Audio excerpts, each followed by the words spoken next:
Good morning and welcome to the 2019 Global Insurance Symposium. It is a great morning in Iowa. We're so thankful to have everybody here.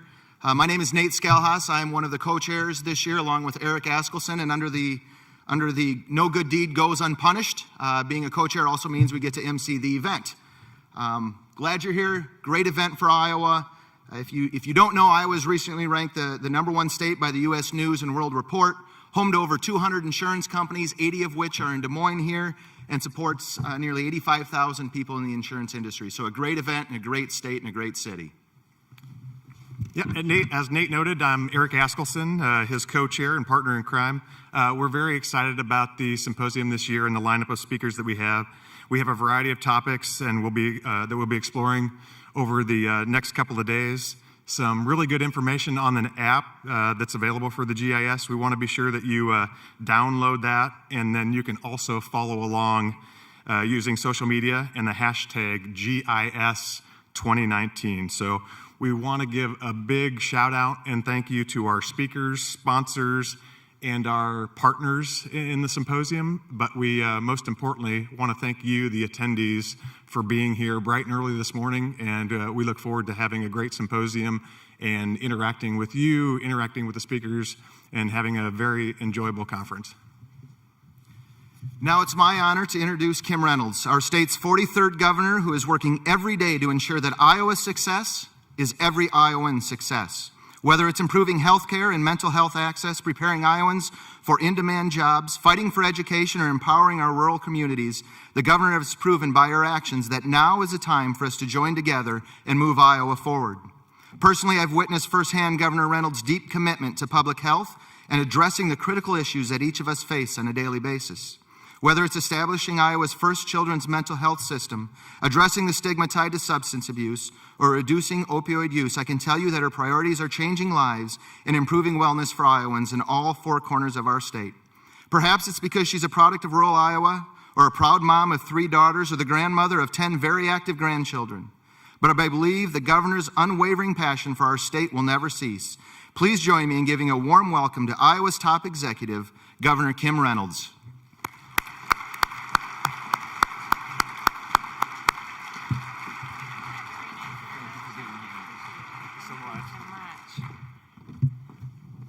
Well, Nate, thank you for that very nice introduction, and good morning and welcome to Iowa. On behalf of all Iowans, the Lieutenant Governor and I are happy to see so many attendees at the 6th Annual Global Insurance Symposium that's hosted in our beautiful capital city. It's exciting how this event continues to attract the best and most innovative minds in the insurance and finance.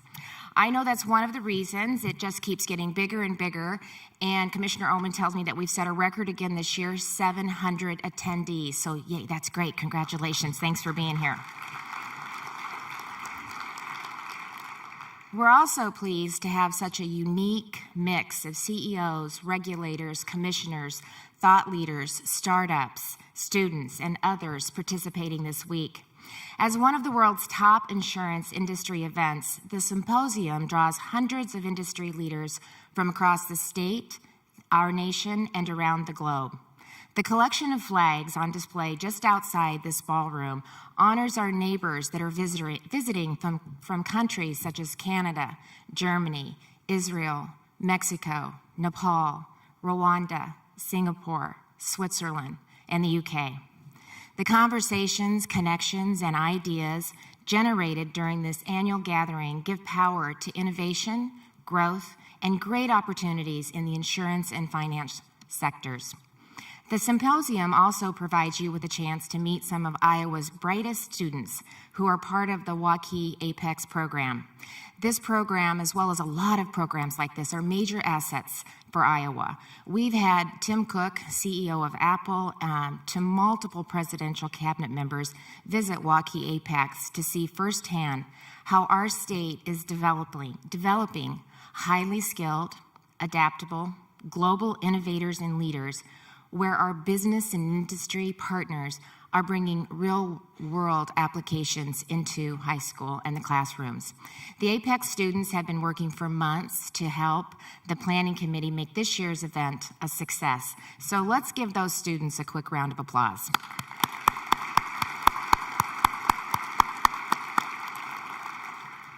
I'd also like to thank Commissioner Ommen for his hard work and leadership. He was essential in providing the big data and advanced modeling training that many regulators will be taking part in this week, both before and after the symposium. As technology continues to bring changes to this industry at lightning-fast speeds, I am so glad and honored to have Commissioner Ommen and his team as part of my administration to help lead the way. You know, Iowa works hard to maintain a fair and business-friendly relationship with both the finance and insurance industry. We've established responsible regulations that both protect consumers and doesn't antagonize industry within the two sectors. It's part of the reason that Iowa is an insurance hub with more than 220 insurance companies calling our state home, and over 100 of them are right here in the Des Moines metro area. Our economy and communities thrive on this ever-evolving industry, and we know that unleashing opportunity is what spurs this kind of growth, innovation, and leadership. And if there's one thing that Iowa can offer you, it's unlimited opportunity. That's why we're the perfect place to connect on the latest technology in finance and insurance.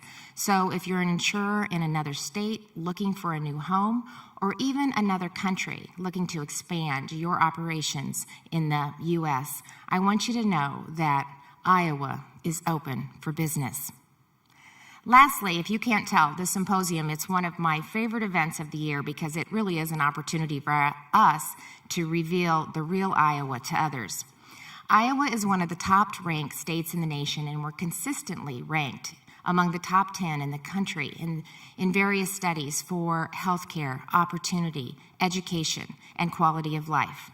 Iowa has the #1 rated workforce and received an A+ from CNBC for our low cost of doing business. There's just so much more than meets the eye within our state. Our state has more than 2,200 miles of recreational trails and 18,000 miles of waterways if you like to canoe or kayak.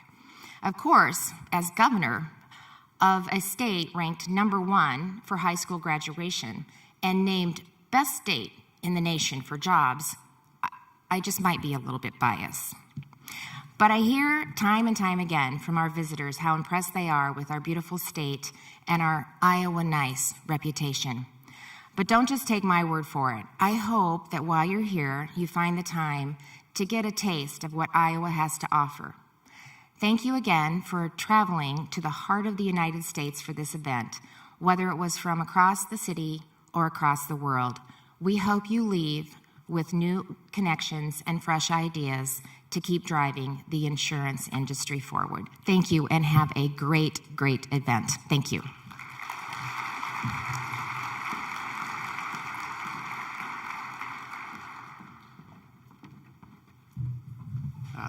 Thank you, Governor Reynolds. We appreciate all that you do for the insurance industry and for the citizens of the state of Iowa.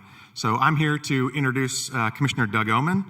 Commissioner Ommen was appointed by Governor Terry Branstad as Insurance Commissioner in January 2017 after serving as interim commissioner since December 2016.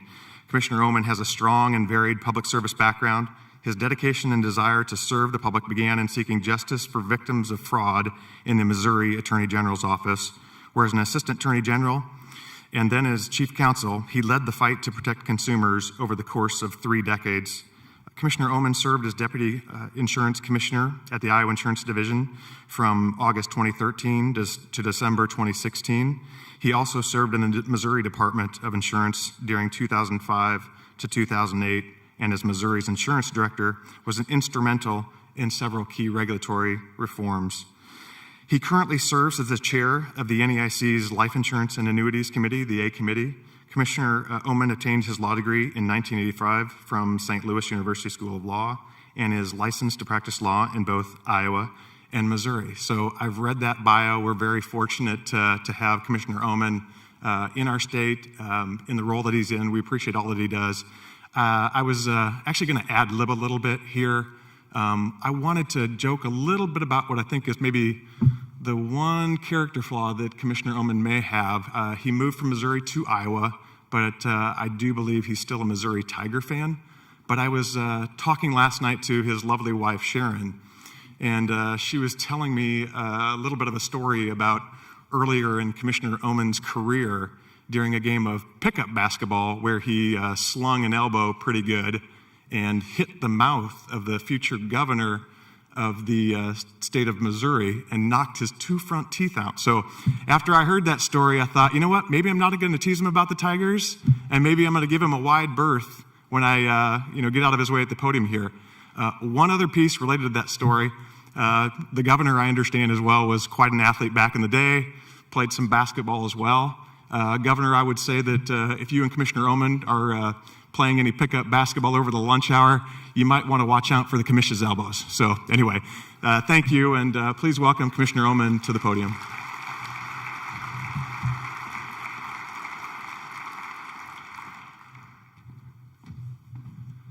Well, thank you for that introduction. And I know the governor of our state well, and I wouldn't ever try to challenge her to a game of basketball. I hear she was quite outstanding, so congratulations, Governor. Let me thank Governor Reynolds in welcoming you to the 2019 Global Insurance Symposium. Welcome to Des Moines. We have a rich agenda for you over the next several days, and I expect that you will enjoy it.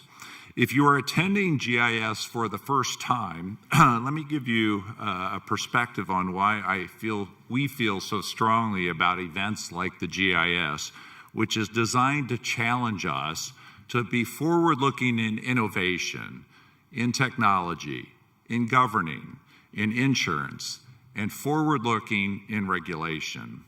This symposium may help shape your vision for the business of insurance.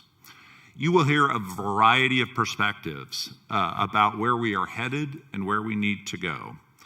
GIS is Iowa nice, but we know that advancement through innovation flows from thoughtfulness, and thoughtfulness flows from understanding, and understanding flows from seeking information, and seeking information flows from asking questions. So begin to ask questions. In Iowa, we also greatly value and care for our natural resources, but we know that people are our greatest resource. The ideals behind GIS can in part be attributed to the pioneer spirit of our Midwestern settlers. Next slide.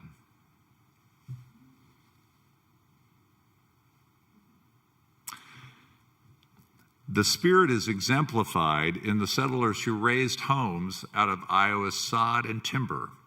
Iowans have always taken great pride in the hard work of making the most out of the very basic elements of life, which accounts for our very productive agricultural industry. Of course, we know that each of you surely appreciate the fact that innovation has led to significant improvements in the accommodations for your stay here in Des Moines. We have made some advancements.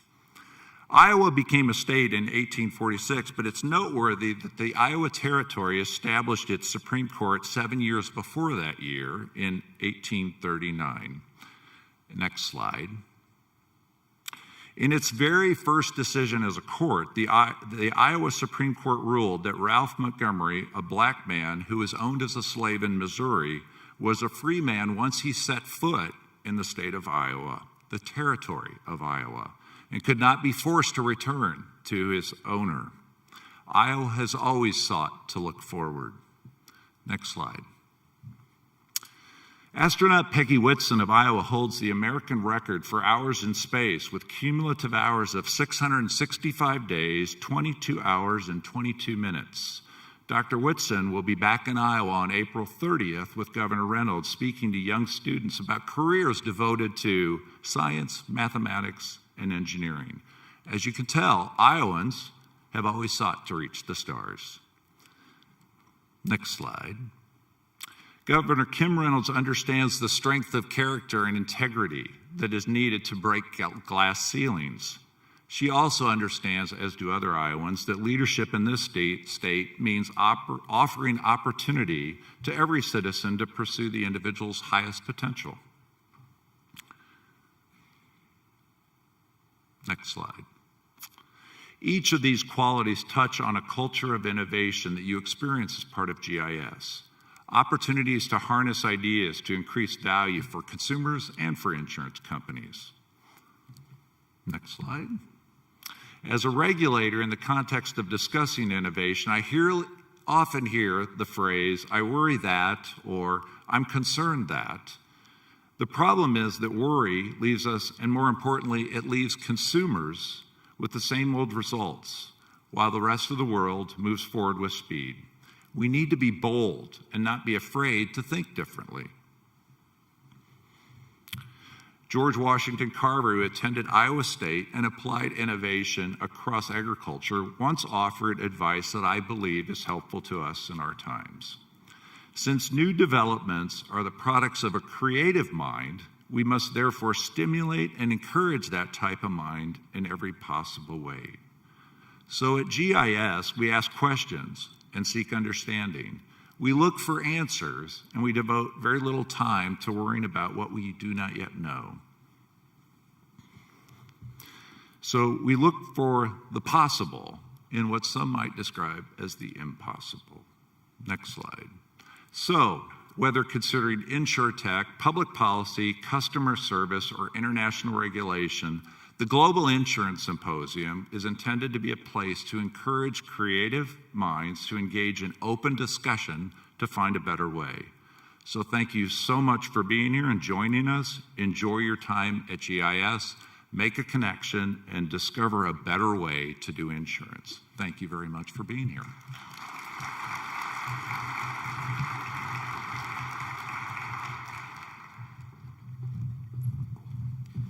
Thank you, Commissioner Ommen. Now it's my pleasure to introduce one of our keynote speakers, David Levenson.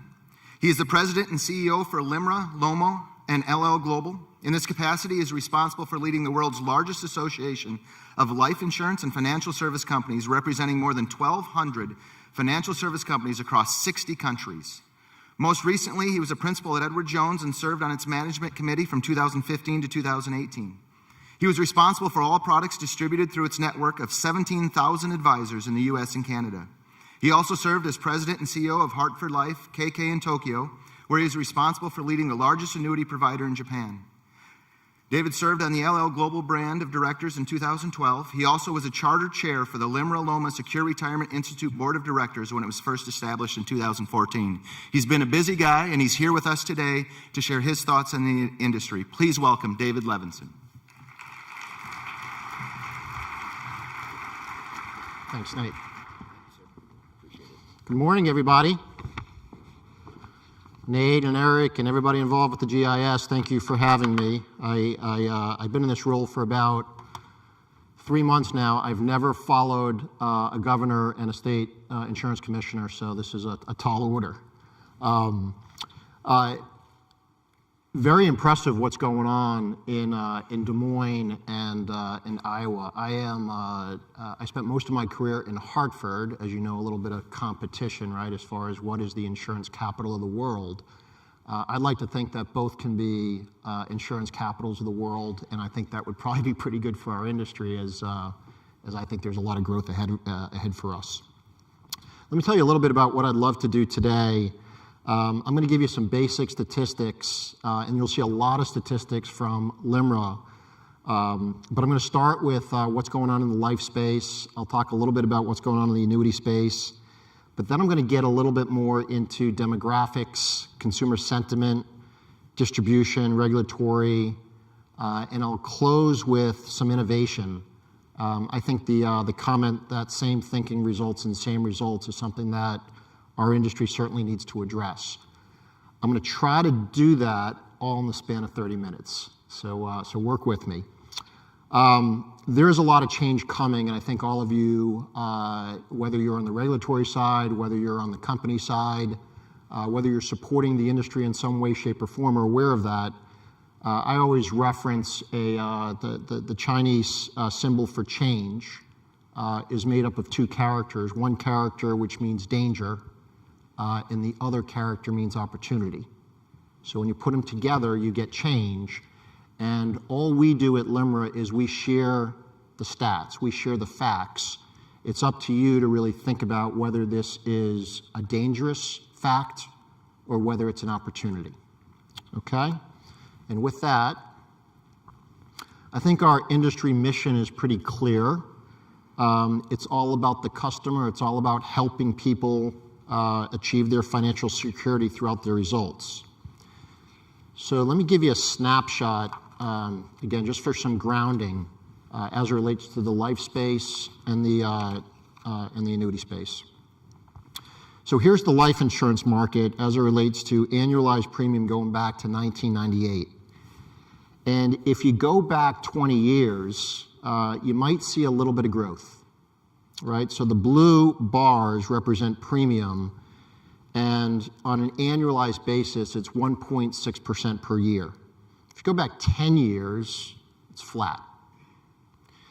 If you look at policies instead of premium, because policies might be a better indicator as to whether or not we're achieving our mission, we're kind of in a little bit of a state of steady decline. And again, I'm just reporting the facts. You've got to think about whether this is a danger for our industry or an opportunity. Within pockets, we see growth. So whole life, if you go back 10 years, we've seen some pretty significant growth. And IUL has seen, Indexed Universal Life, has seen dramatic growth. When we think about where the world may be going, so some of this is coming at the expense of term insurance. When we think about where the world may be going with digital distribution, I wonder, and I'm going to interject some thoughts throughout this presentation, I wonder if the more simplified products might make sense for a certain type of constituency and a certain type of distribution. So something that we'll talk about a little bit later. So here is life insurance ownership, and we're going back to the 1960s. And when you've got a relatively flat or a small decline in policies, and you've got a growing population, this is no surprise. So when you look at the blue bar, you see insurance, whether it's group insurance or individual insurance. When you look at the green line, it's a lot more dramatic as far as the decline, going from 72% individual ownership down to 44%. And while the blue bar might give some comfort, think about your own plans and the amount of group insurance that you tend to have from your employer. It tends to be employer paid, and maybe it's $50,000, maybe it's $100,000, but it tends not to be the amount that most individuals need. So as we see this decline, I think this is hopefully a rallying cry for the industry, which is this is something that I think we need to do something about. So when I think about it as far as win-win, certainly the more individuals we cover, the more we achieve our mission, which I think is very customer-centric. But when I think about it from a company perspective, and I spent 17 years at the Hartford, I think about this as an opportunity. So we can spend a lot of time trying to fight over certain constituents, or we can go toward the blue ocean where there may not be as much competition. So 48% of households today are either underinsured or uninsured. And the amount by which they are underinsured or uninsured on average, and I know averages can be dangerous, is $200,000. When you add it up, it's $12 trillion of face amount. Does anyone know what the face amount is outstanding in the US for individual life today? It's $12 trillion. So if we achieved our mission and everybody was protected by insurance, there's a doubling opportunity in here for the industry.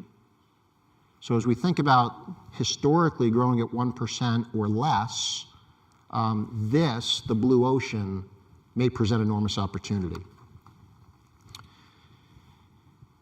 The situation isn't that different on the annuity side. So this again goes back 20 years, and while it goes from $132 billion of sales to $234 billion over 20 years, so much depends on your starting point. So over the last 10 years, we're actually in a slight decline, despite the fact that I'll show in a little bit, as you all know, the population of retirees is growing dramatically. The pockets of growth, largely in the fixed indexed annuity space. So if you go from 2012 to 2018, more than a double, a good sign for our industry, but the aggregate arguably is what matters most. So back to households. 15% of households own an annuity. But now we're going to break that up because, as I said, averages are dangerous. My grandfather always gave me some words of wisdom whenever I went over his house when I was a little kid. And he said, David, averages are dangerous. And I'd say, Gramps, why are averages dangerous? And he'd say, if your head's on fire and your feet are in a bucket of ice, on average, you're comfortable, right? So I'm going to show you as we get into these breakouts what it looks like. So we go by generation, and we see in the silent generation, 30% have an annuity versus millennials, 5%. We also know that the earlier you start, the better. So we need to get that 5% up as an industry. But is 30% the right amount for people in the silent generation ownership? Baby boomers at 20%? Or is that something that we can do a better job with? When you look at assets, people over $250,000, 27% have an annuity. I don't know why this isn't 80% when you look at the demand for guaranteed income and the defined pension plan market going away. When you look at retirement status, you'd expect this. Again, 22% of retirees have an annuity, 10% non-retirees. And then through an advisor, 25% have an annuity and 8% don't. And again, back to win-win, I mentioned $234 billion of sales were done last year. But if you just think about a third of households repositioning a small portion of their assets, 20%, then the $234 billion becomes almost $800 billion. So it's a wonderful opportunity for the industry, but there's complete alignment between what's good for the customer and what's good for the industry here. All right, demographics. One thing that you will know is what is happening with the demographic curve. So if you're trying to predict the future, just watch the demographics. I can say that as an actuary, I think. So here's the American family. And on the left, I don't think this is Leave It to Beaver because I think there were 2 boys in the family, but this is the traditional family back in the 1960s. And this is more about what the family looks like today. And my question to all of you as we think about our products, are they designed for the square on the left or are they designed for the square on the right?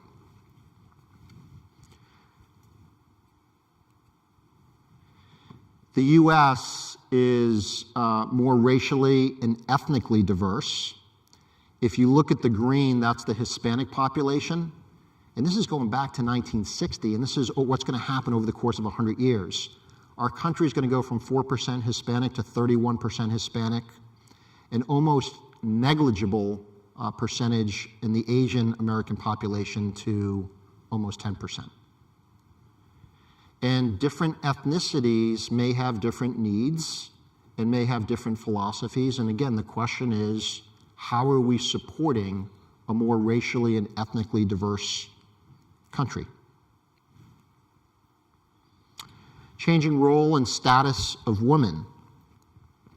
So these are mothers, and 64% of all mothers are breadwinners. I don't think this was the case when you go back 50 years, but it is the case today. And again, I'm wondering if our product set, our marketing approach, the way we sit down with customers, if we're reflecting this in everything that we do. This chart has remained stable, and what it will tell you is that there is more decision-making taking place by the woman than by the man, more by the wife than by the husband. I know this is absolutely true in my household. I don't know about yours, but it's no surprise when you think about the fact that women live longer and arguably a lot smarter than men are. But again, I go back to different industries and I think about the auto industry and I think about how they really, in a very subtle way, but how they customize their marketing and approach by gender. And I ask myself, are we doing that type of stuff in our industry? This one is indisputable because the mortality tables will tell you it's indisputable until the mortality tables change. So this is the retirement population in the US, 50.5 million people in 2017. So in 25 to 30 short years, look what's going to happen. It's going to swell to 84 million. I saw in the journal today that there's actually, in 2020, more coming out of Social Security system than going in, right? So they're going to have to tap into the Social Security trust. But look at this, because this has enormous industry, political, economic, social implications. The green bar, children under 18 in the United States. The blue bar, adults over age 65. And that was 2016. Look what happens 20 years later, all of our lifetimes. In 2035, it's even.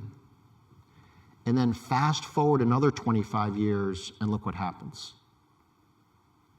So think about the younger generation supporting the older generation, the implications, again, to Social Security, and so much about what's going to be happening in our country. And this is very real and something that we have to face. 45% of Americans age 65 and older are single. So think about that size of the population are single, and the majority are women. So again, when I think about product, when I think about approach, are we doing anything unique? Are we doing anything different for this size population? This is a very, very large population. And then are we in a retirement crisis? I don't know. If I look at the statistics, it might tell me and it might tell you that we are. The last bullet is something that I think we are underestimating, which is while people may be living longer, and there's so much technology going on with genetic sequencing and customized medicine, but as people live longer, are they able to work? And I think this is a really important question for all of us. So as the world is changing, the question is, are we spending enough time talking to our customers? Not our distribution. Our distribution doesn't buy the product. Our distribution sells the product. Are we spending enough time talking to our end consumer? So for those of you at the company level, are your organizations doing that? Are they doing it enough? Here's a quote by an executive at IBM. The last best experience that anyone has anywhere becomes the minimum expectation for the experience they want everywhere. You think that's true? How many people shopped on Amazon last year? All right, probably 70, 80, probably 90% of the room. 10% of you, I think, are lying, right? So almost everybody shops on Amazon. Pretty good experience, right? If you have Amazon Prime and it comes to you in the next day or two, pretty soon we'll have drones coming to your house, right? The cost is pretty reasonable. Very similar to the life insurance experience, right? Not exactly, but if that's what the customer's vantage point is, that's what we've got to be very careful about and thoughtful about. So we know technology is changing how we shop. We know buying online is going up, right? Maybe we're lagging a little bit, certainly for annuities and life insurance, and I need to superimpose those charts here. But I think as we try to play catch up with the internet world, the voice world is already here. So when I was watching the news this morning, I don't know if anyone saw it, in the state of Iowa, I think you can ask Alexa now. You say, Alexa, ask state of Iowa, and you ask a question. Where's the governor going to be today? And Alexa actually answers your question. So the state is doing it. Are we thinking about that as in our industry? Are we thinking about that at your respective companies? As we think about technology, there's certainly a lot going on in this space, but as you can see here, consumers are going to use the internet a lot more. They'll do a lot more research, but when it comes to the buying decision,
blank sheet of paper and built your insurance organization, what would it look like in light of all of the change? Because sometimes we're impeded by legacy systems and legacy approaches.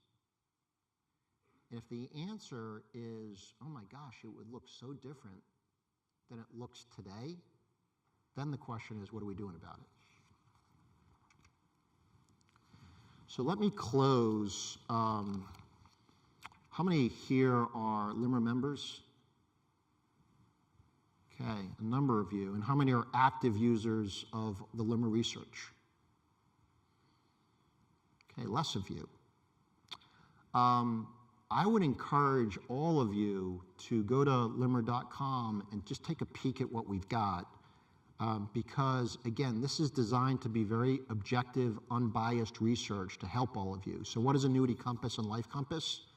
Everybody gives us their data, and we can tell your company relative to the industry how you're doing with GMWB withdrawal rates, age at withdrawal, how you're doing in different geographies, whether it's for life insurance or annuities. We've got all that stuff. We've got all our research. We have 85 researchers. So we are pumping out research just about every week.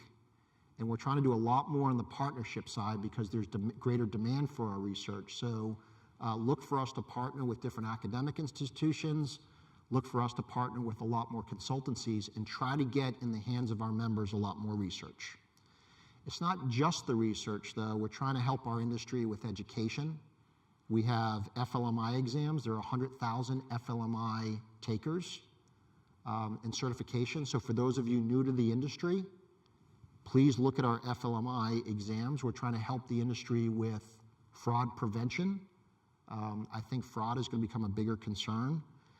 We're going to try to help the industry, and we've got tools today to help with 187 testing and education in New York. So there's a lot that we are doing. It's a wonderful opportunity for us to help shape our industry, and it's one of the reasons why I came back to LIMRA. I came to LIMRA to do my part to help. So with that, I hope there was a lot of information here that maybe sets the stage for the next couple days. Again, Eric and Nate, I really appreciate the opportunity to be here, and I look forward to getting to know all of you over the next few days. Thank you.